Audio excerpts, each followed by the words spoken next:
से आपको रूबरू कराते हैं। खबर फास्ट पर बोले हरियाणा आम आदमी पार्टी प्रभारी सुशील गुप्ता।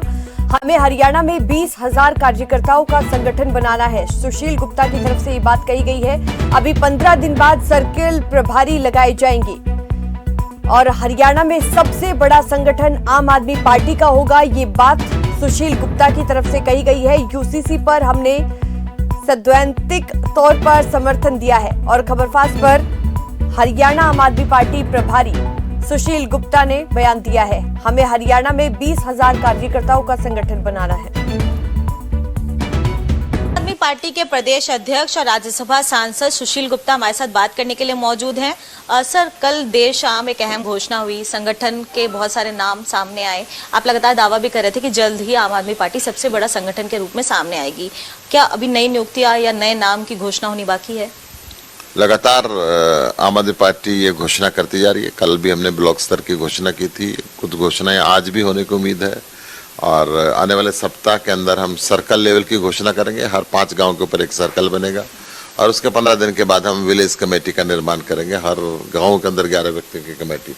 इस तरीके से आम आदमी पार्टी का संगठन हरियाणा के अंदर इस भ्रष्टाचारी व्यवस्था को उखाड़ के फेंकने के लिए, बेरोजगारी व्यवस्था को उखाड़ के फेंकने के लिए, किसानों की हालत को सुधारने के लिए, अच्छी शिक्षा व्यवस्था देने के लिए, अच्छी चिकित्सा व्यवस्था देने के लिए संगठन लगातार काम करेगा।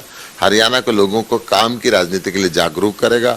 जाति और धर्म की राजनीति को नकारने के लिए आम आदमी पार्टी के एक-एक कार्य जनता तक पहुंचाए जाएंगे। सर, जिस तरीके से सामने चुनावों का दौर है और लगातार दूसरे जो दल हैं वो भी ये दावा कर रहे हैं कि चुनावों के पहले उनका संगठन और मजबूत होगा। अगर बीजेपी की बात करें तो उनके पन्ना प्रमुख भी हैं। क्या आम आदमी पार्टी के भी कुछ इस तरीके के प्रमुख पन्ना प्रमुख के स्तर पर बनाए जाएंगे? आपने सर्कल लेवल पर बात की। बीजेपी के जो पन्ना प्रमुख है ना, सिर्फ पन्नों में ही है, धरातल पे नहीं है। धरातल के अंदर गांव-गांव में बोर्ड लगा के बीजेपी के कार्यकर्ताओं को यहाँ पे आना मना है। यही कारण है कि सिरसा के अंदर रैली हुई तो इन्होंने किसानों को गिरफ्तार करना पड़ा, आम आदमी पार्टी के कार्यकर्ताओं को गिरफ्तार करना पड़ा। सोनीपत में हुई तो वहां गिरफ्तार करना पड़ा, अंबाला में हुई तो वहां गिरफ्तार करना पड़ा। चारों तरफ इनका विरोध हो रहा है।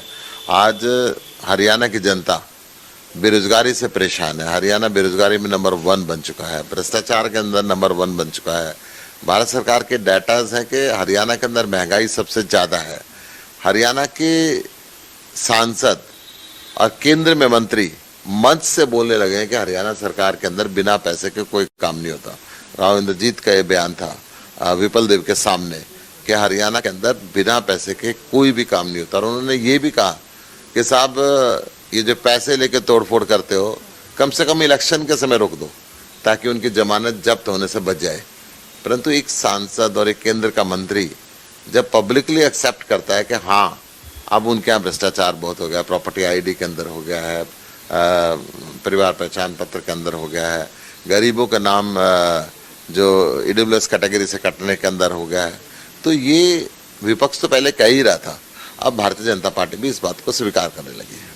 सर, आप लोगों ने दिल्ली में अध्यादेश के खिलाफ जो है वो रैली भी की, लेकिन यूसीसी को लेकर लगातार आप लोग समर्थन कर रहे हैं। संदीप पाठक खुलकर कह रहे हैं कि सैद्धांतिक रूप से आम आदमी पार्टी का समर्थन है इस यूसीसी के लॉ को। कैसे देखते हैं आप? एक देश एक कानून, ये नियम क्या भारत जैसे देश में लागू हो पाएगा? देखिए, बड़ी स्पष्ट बात है कि संविधान के अंदर जो कुछ लिखा हुआ है हम सैद्धांतिक रूप से उसकी सहमति रखते हैं।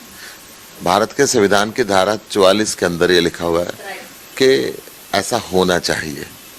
अगर ऐसा होना चाहिए तो, परंतु भारत विविधता में एकता का देश है। अनेकों धर्म है, अनेकों जातियां हैं, अनेकों दल हैं, अनेकों संप्रदाय हैं।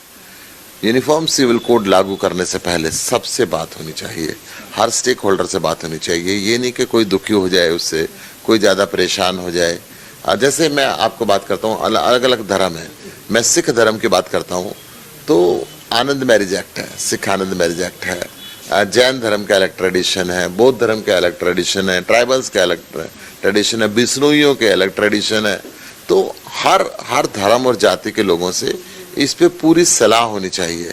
केवल लोकसभा के इलेक्शन को दिमाग में रखते हुए ये यूनिफॉर्म सिविल कोड नहीं आना चाहिए। यूनिफॉर्म सिविल कोड आए, परंतु उसमें सबकी सहमति हो, सभी राजनीतिक दलों से बात की जाए, सभी धर्मों से बात की जाए, सभी संप्रदायों से बात की जाए और सभी जातियों से बात की जाए। और उनकी परंपराओं को दिमाग के अंदर रखते हुए इन चीजों को आगे बढ़ाना चाहिए। कल कुलदीप बिश्नोई ने गृह मंत्री अमित शाह से मुलाकात की और बिश्नोई समाज को ओबीसी आरक्षण मिले ये मांग की। कैसे देखते हैं आप, बिश्नोई समाज को ओबीसी आरक्षण मिलना चाहिए? खास तौर पर हरियाणा में भी बिश्नोई समाज के लोग हैं, राजस्थान में भी बिश्नोई समाज के लोग हैं और आम आदमी पार्टी अब नेशनल दल भी है, तो कैसे देखते हैं आप, मिलना चाहिए? मैं आपको वही कह रहा हूँ। अभी मैंने जो यूनिफॉर्म सिविल कोड के अंदर बात की तो बिश्नोई समाज की भी अपनी एक अलग परंपरा है, परंतु कुलदीप जी की भी अलग परंपरा है। कल उनका ट्वीट मैं एक देख रहा था जिसके अंदर उन्होंने कहा कि मैं चुंबकीय शक्ति से मिल के आ रहा हूँ।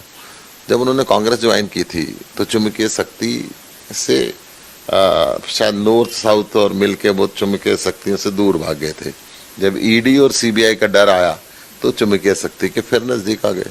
तो वक्त वक्त पे इनको पहले तय करना पड़ेगा कि कौन सी चुंबकीय शक्ति के साथ रहना चाहते हैं और फिर बातें आगे बढ़ेगी। बहुत बहुत धन्यवाद आपका। तो ये थे हमारे साथ बात करने के लिए राज्यसभा सांसद सुशील गुप्ता, जिन्होंने तमाम मुद्दों पर खबर फास्ट के साथ एक्सक्लूसिव बातचीत की। नई दिल्ली से कैमरा पर्सन रिंकू के साथ मैं प्रियंका राय, खबर फास्ट।